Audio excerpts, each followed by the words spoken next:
Ngayon, in-air fryer ko para mas mabilis. Ito na.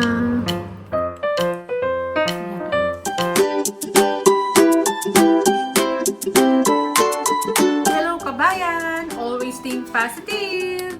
Hello! Ayan, gandang hapon. Magluluto tayo ng pang dinner namin. Ito to? Malagkit na bigas, tsaka yung regular na rice. Bali, 1.5 cup na glutinous rice, tsaka 1 cup na regular rice. So, lahat-lahat to 2.5 cups. Ayan. So, sasabawan natin, nahugasan ko na siya. Dadagdagan natin yung tubig kasi parang gagawin natin dyan lugaw. Sasaing natin siya na parang lugaw. Lagyan natin ng chicken cubes. Yan. So, walang sukat-sukat na to. Tubig. Mas maganda, mas marami. Ayan. Kasi, ayaw natin siyang matuyuan. So, luluto natin siya na may parang siya, konting sabaw. So, sasalang natin. Kasi magluluto tayo ng arroz caldo. So, ganyan ang ginagawa ko. Niluluto ko muna yung bigas. Para ginagawa ko. Niluluto ko muna yung kanin.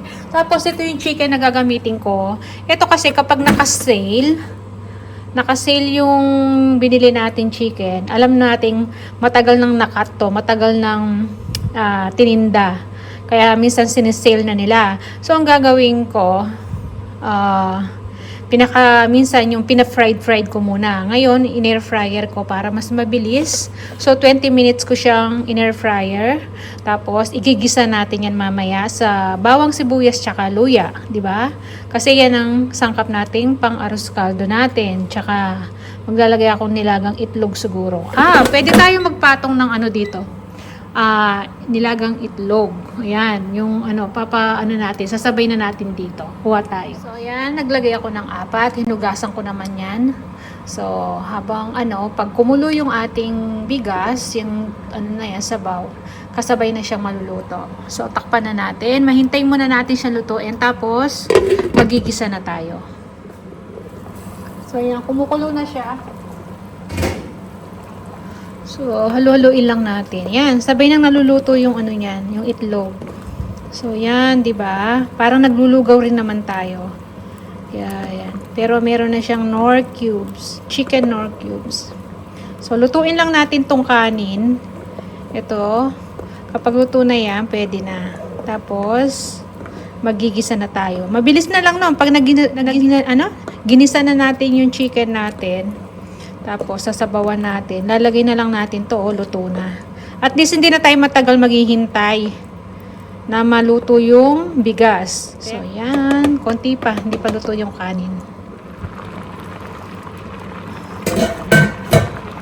So, yan. Tingnan natin.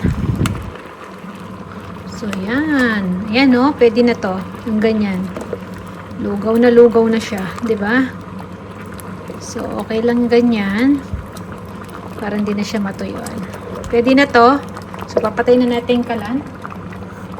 Pwede na tayong maggisa. So, yan. Pwede na to. Yan, lugaw na siya. So, yan. Luto na tayo. Lagyan natin mantika.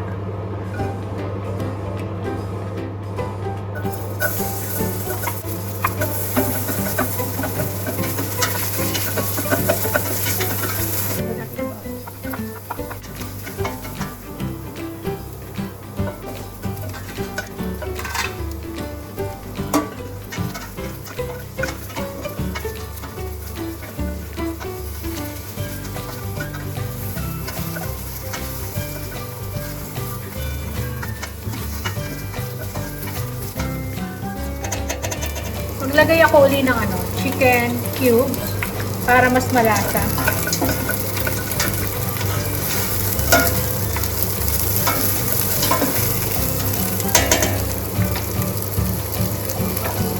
Tapos paminta.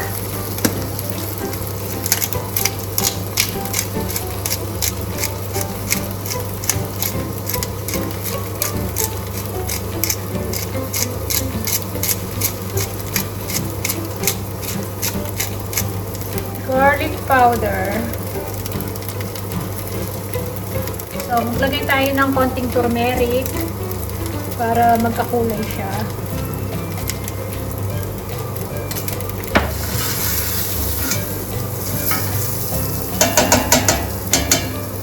So, lagyan na natin ng sabaw. Lagyan natin.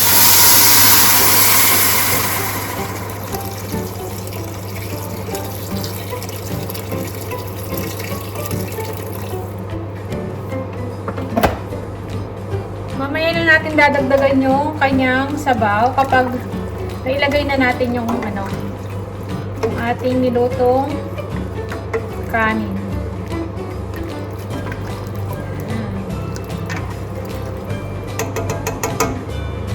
Lahat na lang ilalagay na natin para sana na lang. Konti lang. Kasi titikman pa natin mamaya yan. And then, pakuluan muna natin. So, yan. Bukulo na siya.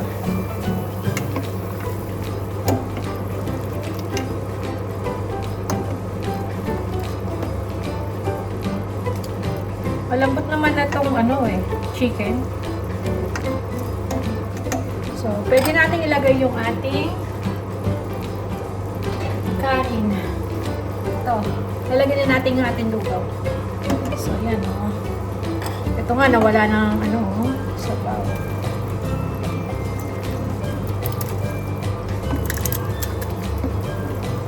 Yan, ganyan lang. Diyan natin malalaman kung magdadagdag pa tayong sabaw o hindi. Kasi kapag lumamig naman to, matutuyuan din. Pero at least ito, hindi na masyado kasi nga, luto na yung ating kanin.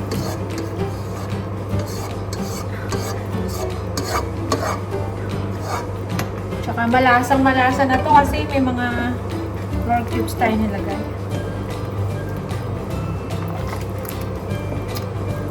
So, yung itlog pala, hiniwalay ko na. Nandun na. Binabaran ko ng tubig na malamig. Babalatan na lang. Ayan. Yung ating arroz caldo. Hinaan natin yung apoy. O, diba? Dali lang lutuin. Ayan. Kung gusto nyo pang dagdagan yung sabaw, nasa sa inyo na.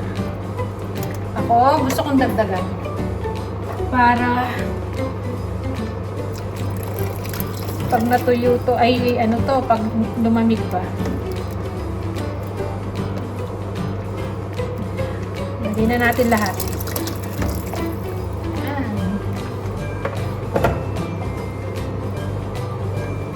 So, titikman na lang natin. Dagdag tayong paminta.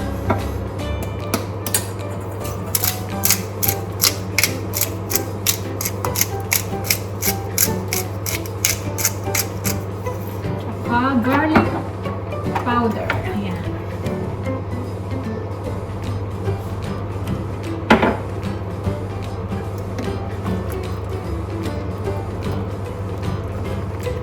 So, tikman natin.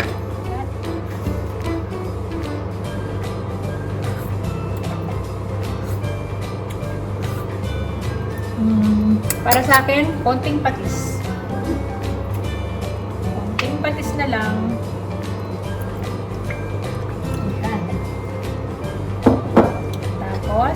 Okay na to.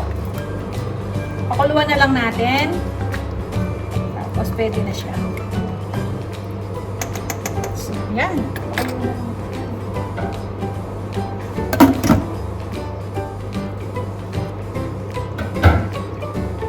So, yan. Hininaan ko na lang yung kanyang apoy. So, pwede na to. Luto na. Yan. Nasa sa inyo na kung gusto nyo pandagdagan yung sabaw. Ayan, pwede na to. Ayan, luto na yung ating arroz caldo. Chicken arroz caldo. Ayan o. Diba? Ito na. So, ayan. Kakain na kami ni Mr. Nandito na po siya. Ayan yung ating lugaw. Ayan yung itlog. Tapos merong ginawa si si panganay na yung luto niyang bawang. Yan, meron pang tira. Tsaka to, siyang gumawa to. Garlic chili oil. Ayan. Tapos, meron tayong spring onion. And then, ito, may nakakat na lemon. Yan, tira pa namin yan. Tapos, may mga kalamansi tayo dyan na maliit. Tapos, itong paminta. Pag gusto niya magdagdag. So, yan. Titimplahan natin. Masarap to. Lagyan natin ito.